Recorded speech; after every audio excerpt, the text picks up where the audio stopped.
नमस्कार सांगମାନେ ଆସନ୍ତୁ ଦେଖିବା ଆଜି ଛୋଟ ମିନି ବ୍ଲଗ୍। କାହାର ତ କେଉଁ କାମ ଥିବ, ମୋର ତ ଜାଣିଥିବେ ଆଉ ସକାଳୁ ଉଠିକି ଘର କାମ କରିବ। ସକାଳୁ ଉଠିକି କହନି ମୁଁ ଏଇ ସିଲେଇ କାମ କରୁଛି ଆଉ କ'ଣ, ମାନେ ଥିଲା ସକାଳ 8ଟା ନେବାକୁ। ସିଏ ପୁରା ଅର୍ଜେଣ୍ଟ ଦରକାର ଥିଲା, ମୁଁ କରିଦେଇଥିଲି ରାତିରେ, ହେଲେ ହାତ କାମ କରିନଥିଲି। ସେଇଥିପାଇଁକା ମୁଁ କହିଲି ଜଲ୍ଦି ଉଠିକି ହାତ କାମ କରିଦେବି ଦେଇଦେବି ଆଉ। ସେଇଥିପାଇଁକା ଜଲ୍ଦି ଜଲ୍ଦି ସିଲେଇ କାମ ବସି ପଡ଼ିଲି ଆଉ। ଆଜି ପୁଣି ଲେଟ୍ ହେବ ପ୍ରବଳ ଜୋରରେ। ଆଉ କ'ଣ ପାଇଁ ଲେଟ୍ ହେବ ଦେଖୁନାହାନ୍ତି, ଭିଡ଼ିଓକୁ ଯେତେବେଳେ ଜାଣିପାରିବି ମୁଁ କହିବି।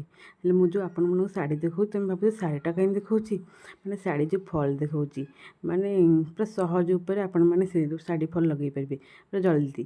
ଆଉ ଥାଳିଆ ପେଟ ଦରକାର ହେବନି, କାହିଁକିନା ମୁଁ ଯେଉଁ ମେସିନ୍ ସିଲେଇ ମାରିଦେଉଛି ଦୁଇ ପଟେ, ତଳ ପଟ ଛୋଟ ଛୋଟ ମାରିଦେଉଛି, ଆଉ ଉପର ପଟ ବଡ଼ ଘର ମାରିଦେବି, 5 ନମ୍ବର ଘର ମାରିଦେବ। ମାନେ ସୁବିଧା ଆପଣମାନଙ୍କୁ ହେବ, ମାନେ ହାତରେ ଜଲ୍ଦି ଜଲ୍ଦି ଏମିଙ୍ଗ କରିଦେବେ, ଶାଢ଼ୀ ଫଲ୍ ବି ଲାଗିଯିବ। ଆଉ ବଡ଼ ଯେଉଁ ସିଲେଇ କରିଥିବେ ସେଇଟା ଫିଟେଇ ଦେବେ। ଟୋଟାଲ୍ ଭଲ ସୁବିଧା ହେବ ଆପଣଙ୍କୁ। ଆଉ ଥାଳିଆ ପ୍ଲେଟ୍ ଟେବୁଲ୍ କିଛି ଦରକାର ହେବନି, ପୁରା ଜଲ୍ଦି ଜଲ୍ଦି କୁଚୁ ପୁଚୁ କିଛି ହେବନି, ଆପଣମାନେ ଲଗାଇ ପାରିବେ। ସେଇଥିପାଇଁ ଆପଣମାନଙ୍କୁ ଶାଢ଼ୀଟା ଦେଖାଉଥିଲି ଫଲ୍ ଲଗାଇବା ପାଇଁକା। ଆଉ ତାର ଏ ଶାଢ଼ୀର ଏଇ ବ୍ଲାଉଜ୍ଟା କେମିତି ହେଇଛି ଆପଣମାନେ କହିବେ ତ।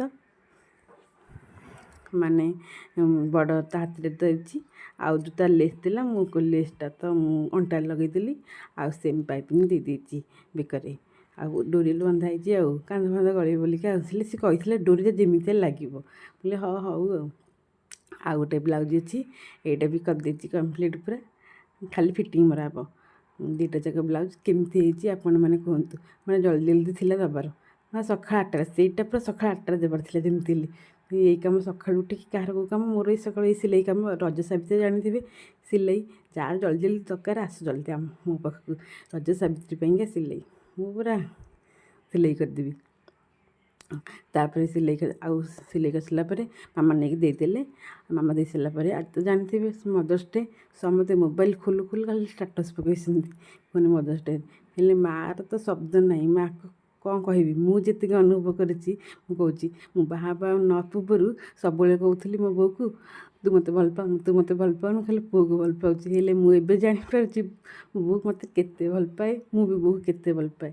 କାହିଁକିନା ଯେତେ ଶାଶୁ ଘରେ ଭଲରେ ରହିଲେ ବି ହେଲେ ମାଆର କଥା ସବୁବେଳେ ମନେ ପଡ଼େ। ମାନେ ମାଆର ଯୋଗ୍ୟ କେହି ବି ନେଇପାରିବେନି। ଆଉ କ'ଣ କହିବି, ଯେତେ ସମସ୍ତେ ଭଲ ହେଲେ କ'ଣ ହେଲା, ହେଲେ ମାଆ ଭଳିଆ କେହି ବି ହେଇପାରିବେନି। ମାନେ ଯେତେ କଷ୍ଟ ଦୁଃଖ ଲାଗିଲେ ବି ହେଲେ ମାଆ କେବେ ବି କହିବନି ଯେ ମୁଁ କଷ୍ଟରେ ଅଛି, ଦୁଃଖରେ ଅଛି। ସବୁବେଳେ ତା ପିଲା କଥା ସବୁବେଳେ ଚିନ୍ତା କରିଥାଏ।